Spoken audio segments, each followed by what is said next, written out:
Nang makilala kita, wala akong kaalam-alam na buhay ko ay mag-iiba.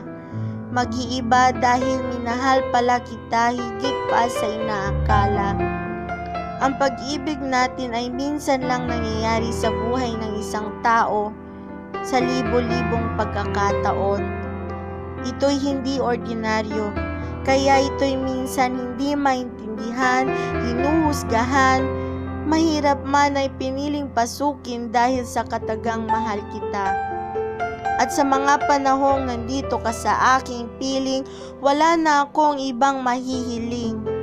Kaya sa pagkakataong ito, ako'y iyong pakinggang maigi dahil lahat ng aking sasabihin ay tanging para sa iyo lamang, sinta.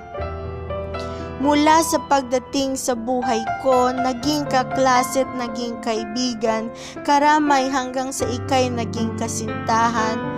Sa mga pag-aalaga at pag-aaruga na kailanman ay hindi nagkulang. Sa pag-unawa ng aking ugali na minsan mang iyong ikinagalit, ngunit sa pagtatapos ng araw ay ako laging iyong ginagalang. At sa lahat ng oras na ikay nariyan tuwing ikay aking kailangan, sa laging pag-aalay ng iyong mga balikat kapag ako'y nasasaktan. Sa araw-araw na paghatid at pagsundo, umulan man o umaraw, ikay nariyan. Sa walang sawang suporta sa aking desisyon na minsan man ay hindi mo maintindihan, ngunit lagi mong nauunawaan.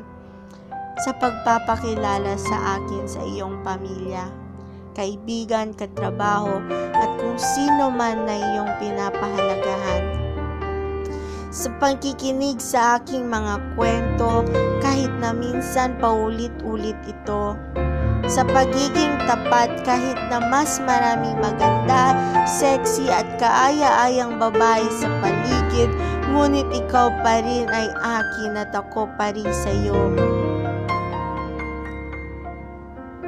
At higit sa lahat, sa pagmamahal na walang makapantay na iyon ang tanging alay, na laging handang maghintay kahit saan man ako ay maglakbay. At sa paghihintay sa darating ng araw na may pakilala kita sa aking pamilya at handang ipaglaban ka. Alam kong ika'y naiinip sa pag-iisip kung kailan malapit na mahal, maghintay ka lamang. At sa lahat ng aking nabanggit, sabi nila swerte daw ako sa iyo. At oo, inaamin ko, swerte nga naman ako sa iyo. Dahil sabi nga din ni Daniel Padilla, nasa iyo na ang lahat.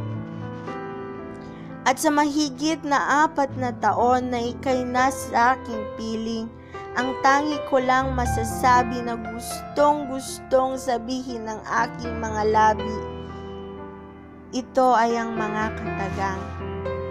Salamat, honey, at mahal kita.